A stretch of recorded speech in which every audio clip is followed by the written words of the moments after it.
जय माता दी। मैं हूं ज्योतिषाचार्य डॉक्टर अरविंद त्रिपाठी। आप देख रहे हैं लख गुरु कार्यक्रम। लख गुरु कार्यक्रम में आपका बहुत बहुत स्वागत है। आज से नवरात्र की शुरुआत हो रही है। आज है 7 अक्टूबर 2021 और यह 15 अक्टूबर 2021 तक चलेगा। शरद ऋतु में पड़ने के नाते इसको शारदीय नवरात्र कहा जाता है और हिंदू धर्म ग्रंथों में माँ दुर्गा का बड़ा महत्व है। माँ दुर्गा से शक्ति उपासना करके लोक कल्याण के लिए शक्ति उपासना की जाती है, जिससे जातक के सब प्रकार के कष्टों का निवारण होता है, व्यक्ति सुखी जीवन जीता है और हर तरह के कष्टों से निवारण होता है और व्यक्ति निष्कंटक जीवन जीता है। इस नवरात्रि का बड़ा महत्व है। हिंदू धर्म में माँ दुर्गा का विशेष स्थान है और माँ दुर्गा को शक्ति का प्रतीक माना गया है और कहते हैं कि जब किसी भी कार्य को करने के लिए कलश स्थापना की बड़ी आवश्यकता होती है। इसमें समस्त देवी देवताओं का आवाहन किया जाता है और ये कहा जाता है कि हे माँ दुर्गा देवी, हे माँ आप मेरे घर में विराजिए और हमारे घर की रक्षा करिए, भक्तों की रक्षा करिए, देश का कल्याण करिए, लोक का कल्याण करिए। कलश स्थापना में हमेशा समय से करने से उसका एक अलग महत्व है, उसका एक अलग प्रभाव होता है। तो अब आइए हम बताते हैं कि जो कलश स्थापना का मुहूर्त क्या है, उसकी कैसे करेंगे। तो घट स्थापना का बड़ा महत्व होता है और यह समय जो है 7 तारीख को 6:17 प्रातः काल से लेकर के 7:07 प्रातः काल तक है। अगर इसमें आप नहीं कर पाते हैं तो आप क्या करें कि कलश स्थापना का विजित मुहूर्त होता है, विजित मुहूर्त में करते हैं तो भी आपके लिए काफी लाभदायक होगा। कलश स्थापना के लिए आपको सामग्री क्या चाहिए? एक घड़ा का पात्र ले लीजिए। घड़े में गंगा जल, मिश्रित जल और आधा न हो, केवल 3 उंगली नीचे तक जल होना चाहिए। तत्पश्चात उसमें क्या होता है, घड़े में पात्र पर रोली से ओम ह्रीम क्लीम चामुंडाय विच्चे लिखें या ओम ह्रीम श्रीम ओम लिखें और घड़े पर कलावा बांधें। यह 5 से 7 या 9 बार लपेटना चाहिए और इसके बाद जौ, काला तिल, पीले सरसों, 1 सुपारी, 3 लौंग, 1 सिक्का आम के पत्ते और 5 पल्लव नारियल पर चुन्नी लपेटें।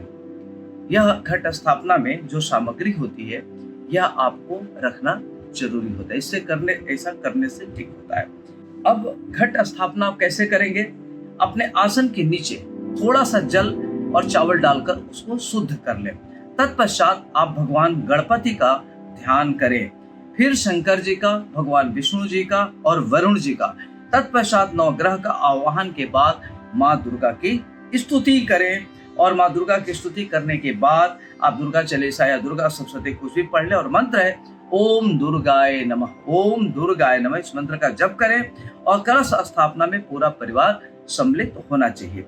जिन स्थान पर कलश स्थापित करें वहां साफ सुथरा कर लेना चाहिए, वहां साबुत चावल, जो सीधा चावल रखना चाहिए।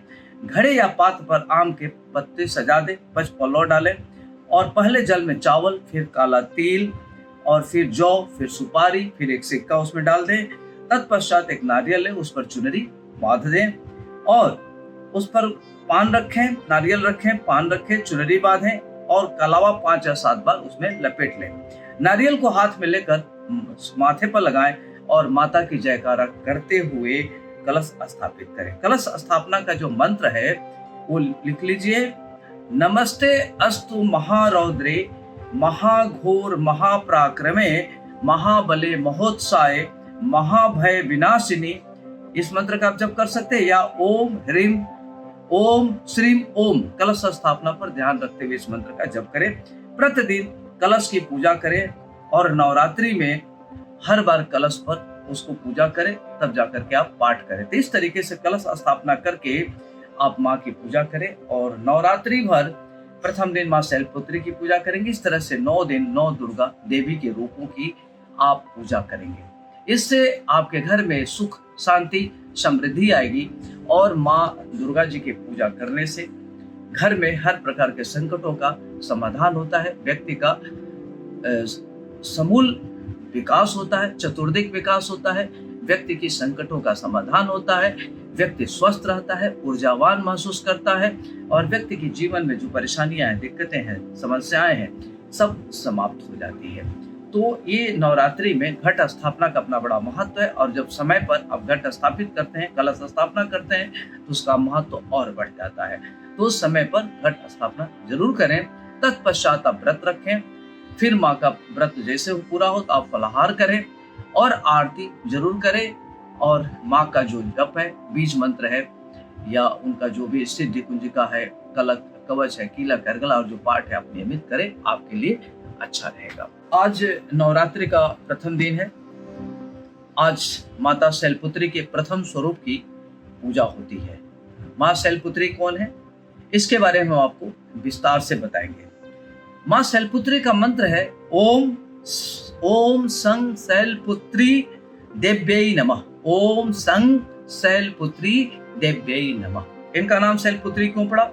पर्वतराज हिमालय के घर जन्म लेने के कारण इनका नाम शैलपुत्री पड़ा। इनका वाहन जो है वृष है, और वृष पर आरूढ़ होने के नाते इनका एक नाम वृषारूढ़ा भी है। और इनके दाएं हाथ में त्रिशूल और बाएं हाथ में कमल का पुष्प सुशोभित होता है।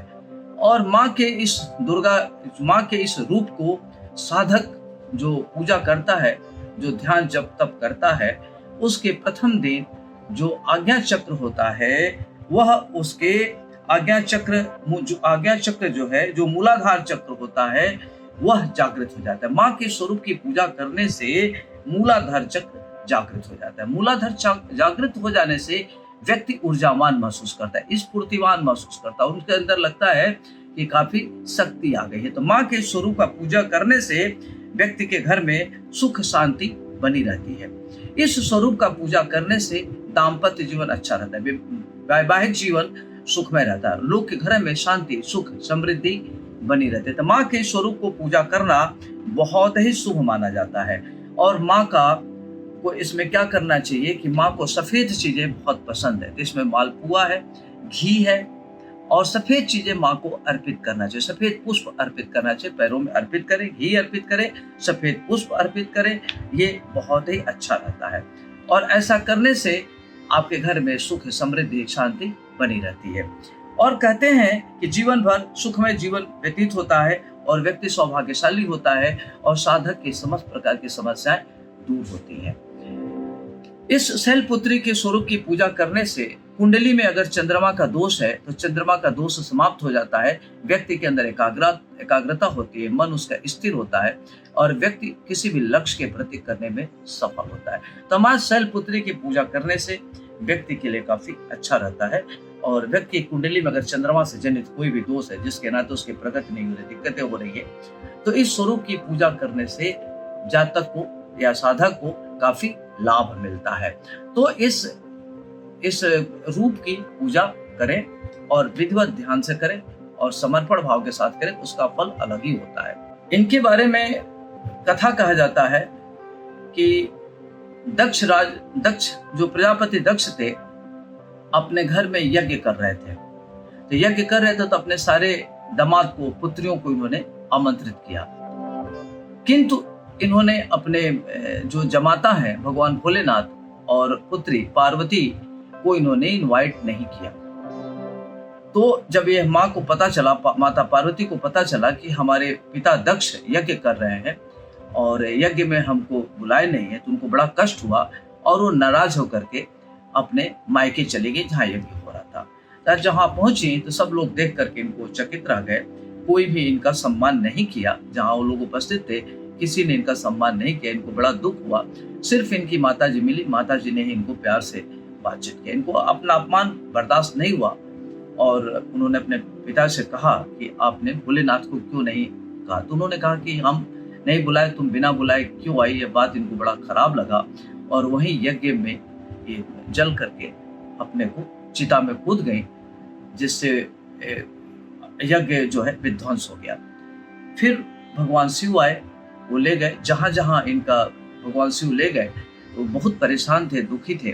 तो भगवान विष्णु जी ने चक्र से उनका शरीर काटा। तो जहाँ जहाँ इनके कटे हुए अंग गिरे, वो सारी 56 प्रकार के सिद्धपीठ बने। वो सारे सिद्धपीठ आज के दिन में बहुत महत्वपूर्ण है। वही दोबारा इन्होंने भगवान शिव की आराधना की, तो भगवान शिव की आराधना की तो नारद जी ने बताया कि आपकी शादी भगवान भोलेनाथ से होगी। तो उन्होंने शादी किया और फिर हिमालय के घर में जन्म लिया, जिससे इनका नाम शैलपुत्री पड़ा। तो माता शैलपुत्री की पूजा करना, आराधना करना साधक के लिए बहुत ही महत्वपूर्ण होता है और आपके जीवन सुखमय होता है, वैवाहिक जीवन बहुत ही अच्छा होता है। इस रूप की पूजा करना चाहिए। और माँ को कहते हैं कि पुत्र को पुत्रो जाए तो माता को माता न भवति।